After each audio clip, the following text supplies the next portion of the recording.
Hello friends, कैसे हैं आप सब। आई होप आप सब बहुत अच्छे होंगे। आज की वीडियो में आप सबका स्वागत है। फ्रेंड, इस वीडियो में हम अकाउंटिंग स्टैंडर्ड नंबर 7, 9 एंड 10 को डिस्कस करते हुए चलेंगे। आई होप आपको क्वेश्चंस अच्छे लगेंगे। चलिए स्टार्ट करते हैं। क्वेश्चन नंबर 1 है, विच of the following accounting standard is not mandatory for entities. यहाँ बोला है कि इनमें से ऐसा कौन सा अकाउंटिंग स्टैंडर्ड है जो सभी एंटिटीज के लिए मैंडेटरी नहीं है। अकाउंटिंग स्टैंडर्ड नंबर 1 मैंडेटरी है, 2 भी मैंडेटरी है, बट जो 3 है वो सभी एंटिटीज के लिए मैंडेटरी नहीं है। इसमें 1 पर्सन या फिर डोरमेंट कंपनीज को इससे अलग रखा गया है। ठीक है, तो ये सभी पर अप्लाई नहीं होता है, ये मैंडेटरी नहीं है। ठीक है, आगे देख लेते हैं। Accounting standard number 7 relates to, देखिए मैंने यहाँ पे 7 की बात की है, 9 की बात की है और 10 की बात की है। तो फिर मैंने यहाँ पे अकाउंटिंग स्टैंडर्ड नंबर 6 और 8 को नहीं लिया है। क्यों नहीं लिया है? क्योंकि अकाउंटिंग स्टैंडर्ड नंबर 3 जो कि पहले डेप्रिसिएशन के लिए था, उसको यहाँ से हटा दिया गया है और अब उसकी जगह अकाउंटिंग स्टैंडर्ड नंबर 10 आ गया है।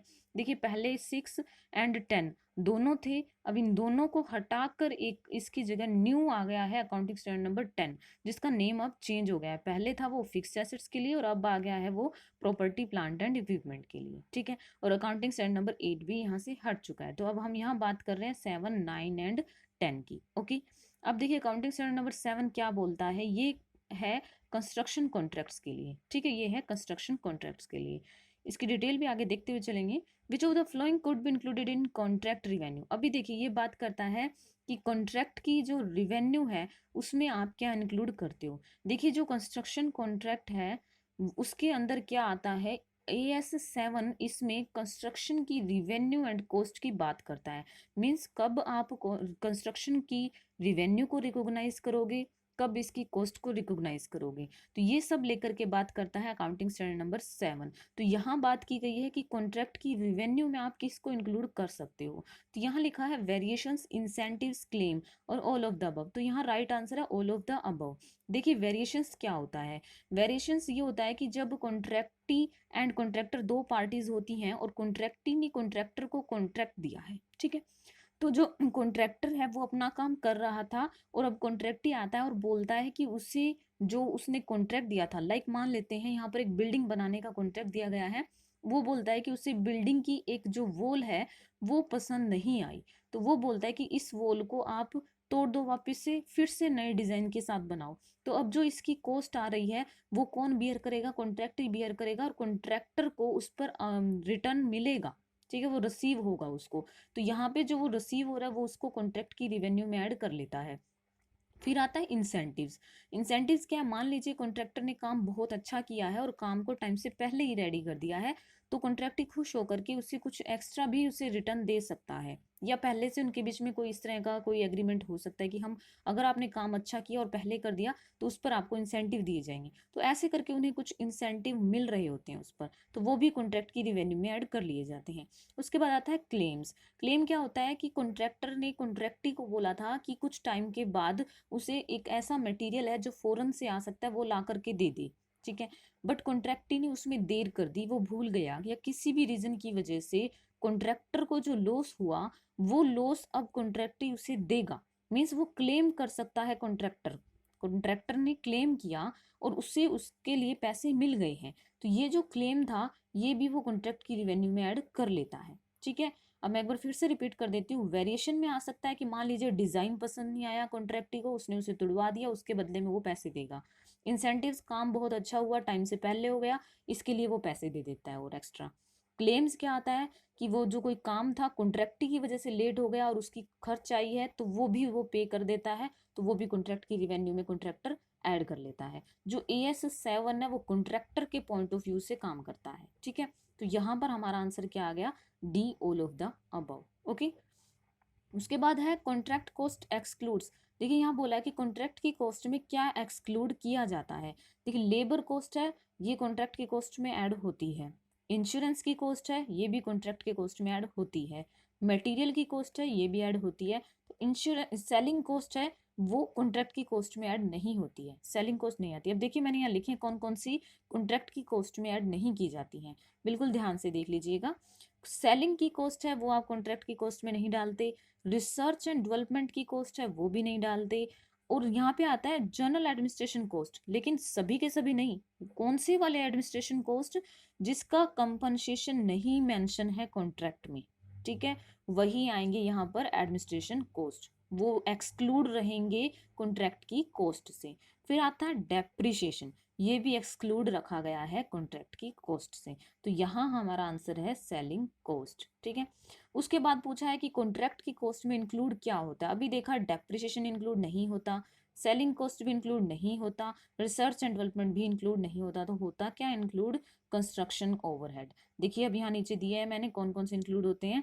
Cost directly related to the specific contract, example क्या है, जैसे कि लेबर कॉस्ट है या फिर मटेरियल की कॉस्ट है जो डायरेक्टली कॉन्ट्रैक्ट पर स्पेसिफाई की जा सकती हैं, वो क्या आती हैं? कॉन्ट्रैक्ट कॉस्ट में आती हैं। उसके बाद आता है cost that are related to contract activity in general and that can be allocated to contract, ऐसी कोई एक्टिविटी जिसको आप एलोकेट कर सकते हो कॉन्ट्रैक्ट पर, जैसे कि इंश्योरेंस की है, इंश्योरेंस करवाया है आपने उस कॉन्ट्रैक्ट का, या फिर कंस्ट्रक्शन ओवरहेड है तो वो भी उस कॉन्ट्रैक्ट के ही हैं, ठीक है, तो वो आते हैं कॉन्ट्रैक्ट की कॉस्ट में। उसके बाद other cost that are chargeable specifically to the customer as per the terms of contract, जैसे कि जनरल एडमिनिस्ट्रेशन कॉस्ट, अभी वहां देखा था, जिसको आप चार्ज कर सकते हो उसको आप इंक्लूड कर लोगे, और ऐसी एडमिनिस्ट्रेशन जिसको चार्ज नहीं कर सकते तो उसको एक्सक्लूड कर दोगे, ठीक है। तो यहाँ हमारा आंसर क्या हो गया? कंस्ट्रक्शन ओवरहेड है जो कॉन्ट्रैक्ट की कॉस्ट में ऐड किए जाते हैं, ओके।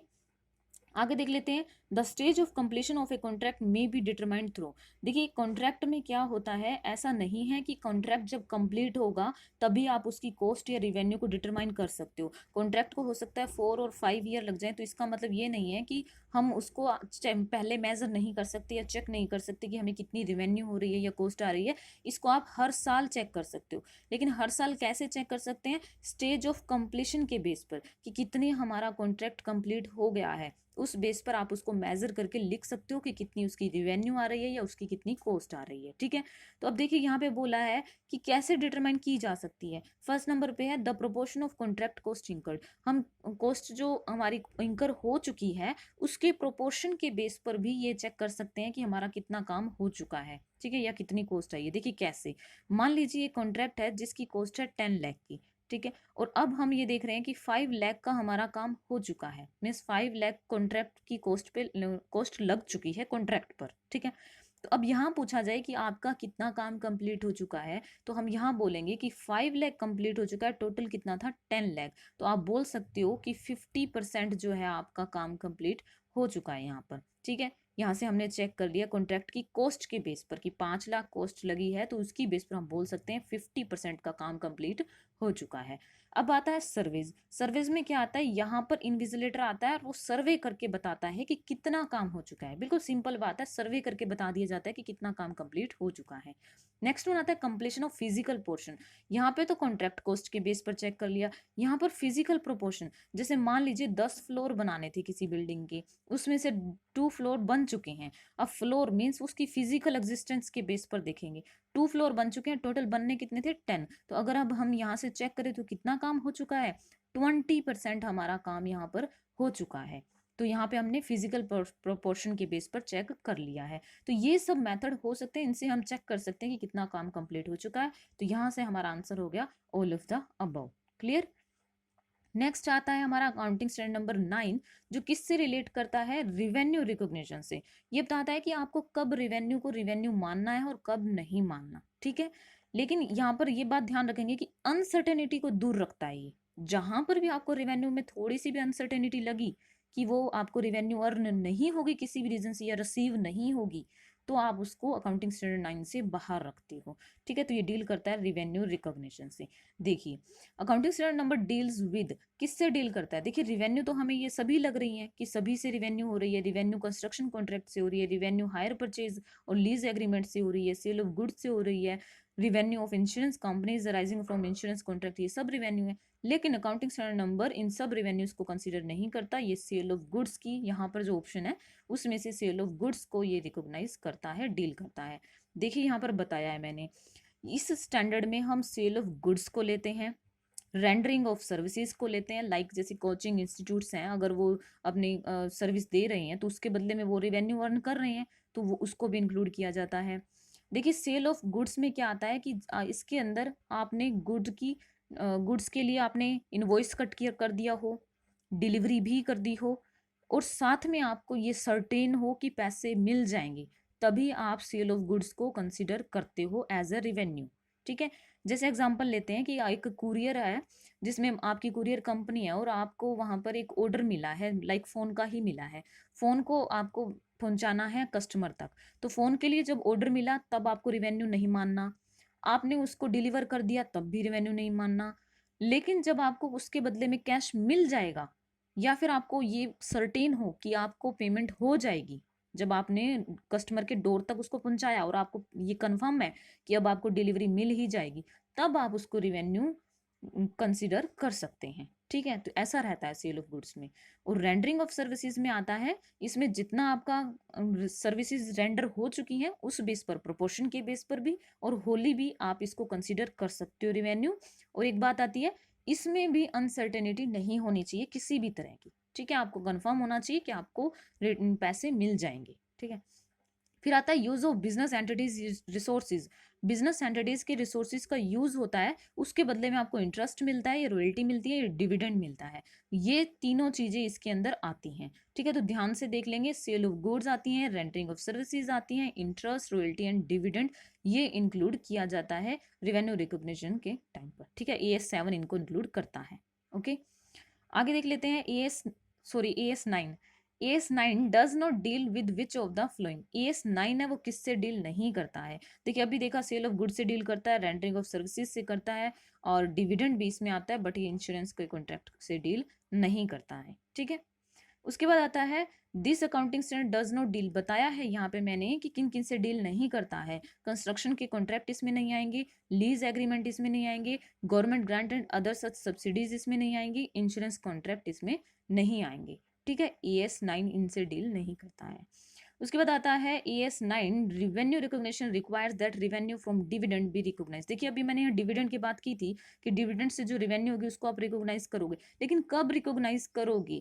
देखिए डिविडेंड होता है, इसको पहले प्रपोज किया जाता है, फिर इसको डिक्लेयर किया जाता है, और फिर बाद में जाकर के ये मिलता है। तो जब इसको प्रपोज कर दिया जाता है तब आप रिवेन्यू नहीं मानते, बट इसको अगर AGM means annual general meeting में डिक्लेयर कर दिया जाएगा तभी आप इसको रिवेन्यू रिकॉग्नाइज करोगे। तो यहाँ हमारा आंसर हो गया बी। ओके, आगे है accounting standard number 10 relates to. ये किससे रिलेट करता है, प्रॉपर्टी प्लांट एंड इक्विपमेंट। पहले इसका नेम क्या था, फिक्स्ड एसेट्स के लिए था ये, लेकिन अब ये बन चुका है प्रॉपर्टी प्लांट एंड इक्विपमेंट्स। ठीक है, उसके बाद आता है accounting standard 10 does not applies to. ये किस पर अप्लाई नहीं होता है। देखिए यहाँ फर्स्ट नंबर पर है बायोलॉजिकल एसिड्स, फिर है वेस्टिंग एसिड्स, ये इन दोनों पर अप्लाई नहीं होता। बायोलॉजिकल में क्या आता है, जिनमें जान होती है, जो लिविंग थिंग्स होती हैं, जैसे प्लांट है, प्लांट में भी तो जान होती है ना, और जैसे एनिमल है, तो इन पर ये अप्लाई नहीं होता है, इसमें आते हैं बायोलॉजिकल एसिड्स बोलते हैं इनको। ठीक है, फिर आता है वेस्टिंग एसिड्स, वो एसिड्स जिनमें से अगर आप मटेरियल निकाल लो तो वो वेस्ट हो जाती है, उनका कोई यूज नहीं रहता, जैसे कि यहाँ एग्जांपल है माइन का। ठीक है, अगर इनसे हमने कोयला निकाल लिया तो इसकी कोई वैल्यू नहीं रहती, मीन्स डिप्लीट हो जाती है, डिप्लीशन हो जाता है इनका, तो इन दोनों पर ही अप्लाई नहीं होता। फिर आता है बेरर प्लांट, तो ये भी प्लांट है, इस पर अप्लाई होता है। क्यों होता है, क्योंकि ये बेरर प्लांट है। बेरर का मतलब होता है इन प्लांट ने अपने ऊपर किसी चीज को बियर किया हुआ है, जैसे यहाँ पे एप्पल को बियर किया हुआ है। तो यहाँ पर ये जो प्लांट है, ये प्लांट कट नहीं हो जाते हैं, इनके ऊपर जो मटेरियल लगता है, जैसे कि फ्रूट है किसी भी तरह की या वेजिटेबल है, उसे हटाया जाता है, प्लांट को पूरी तरह से नहीं हटाया जाता, तो इन्हें आप एसेट मानकर चलते हो। ठीक है, एक बात और याद रखेंगे, जो इन प्लांट पर जो भी ये फ्रूट लग रहे हैं, जो मटेरियल लग रहा है, उस पर AS10 नहीं लगता है, लेकिन इस पूरे प्लांट पर AS10 अप्लाई होता है। इन्हीं को बोलते हैं बियरर प्लांट, जिन पर कुछ ना कुछ लगा होता है, एप्पल, मैंगो, किसी भी तरह का कुछ। ठीक है, आगे चलते हैं। Which of the following cost is not recognize under AS10। AS10 किसको रिकॉग्नाइज नहीं करता है, देखिए यहाँ बताया है, इसके अंदर पहले तो ये बताया कि क्या क्या इंक्लूड होगा, जैसे कि cost of preparing the site, site को प्रिपेयर करने की कॉस्ट है वो इंक्लूड होगी AS10 में। उसके बाद आता है initial delivery and handling cost, अगर आप कोई एसेट्स को ला रहे हो, उसकी इनिशियल डिलीवरी हो रही है, या उसको लगाने की लाने की कॉस्ट, वो सब आएगी। इंस्टॉलेशन की कॉस्ट, लगाने की कॉस्ट ही हो गई। प्रोफेशनल कॉस्ट अब फीस हो गई, जैसे अगर आप उसको लेकर के आ रहे हो और आपने किसी तरह की कोई उसको अपने नाम पर करवाने के लिए किसी भी तरह की कोई फीस दी है तो वो भी आ जाती है। एम्प्लॉयज़ बेनिफिट कॉस्ट, अब उसको इंस्टॉल करवाना है, बाहर से किसी पर्सन को बुलाने की बजाय आपने एम्प्लॉयज़ से काम करवा लिया तो उसको भी देना पड़ा है, कुछ आपको पेमेंट करनी पड़ी है, तो वो भी इसकी कॉस्ट में इंक्लूड हो जाती है। कॉस्ट ऑफ टेस्टिंग, अब एसेट को आप लगा रहे हो उससे पहले आप उसको टेस्ट करते हो, उस पर कोई कॉस्ट आई है तो वो भी इसके अंदर ही इंक्लूड हो जाता है। एक्सक्लूड क्या होता है? एडमिनिस्ट्रेशन अदर जनरल ओवरहेड, वो इसमें इंक्लूड नहीं किए जाते। अगर आपने न्यू फैसिलिटी या न्यू बिजनेस को ओपन किया है तो उसके इनोग्रेशन की कॉस्ट, जैसे रिबन कटवाया है तो आपने कुछ खर्च कर दिया है तो वो आप इसको इसमें इंक्लूड नहीं करते हो। अब आपने नया प्रोडक्ट इंट्रोड्यूस किया है जिसके अंदर आपने थोड़ी सी एडवर्टाइजमेंट कर दी या प्रमोशनल एक्टिविटीज़ कर दी हैं जिस पर कॉस्ट आई है तो वो भी आप इसमें इंक्लूड नहीं करते हो। ठीक है, तो ये सब एक्सक्लूड रहते हैं और ये इंक्लूड रहते हैं। देखिए अब पूछा था इसने कि नॉट रिकॉग्नाइज, तो कॉस्ट ऑफ साइट प्रिपेयरिंग ये आती है, इसमें प्रोफेशनल की कॉस्ट आती है, इंस्टॉलेशन एंड असेंबली कॉस्ट आती है, एडमिनिस्ट्रेशन की कॉस्ट नहीं आती। देखिए अभी हमने यहाँ पर देखा। ओके, उसके बाद है what is not property plant and equipment under AS10। AS10 ने बोला है कि क्या क्या इसके अंदर आएगा और क्या क्या नहीं आएगा। तो अभी ये देखिए कहता है कि हमने प्रॉपर्टी प्लांट इक्विपमेंट की बात की है तो इनमें से क्या है जो नहीं है।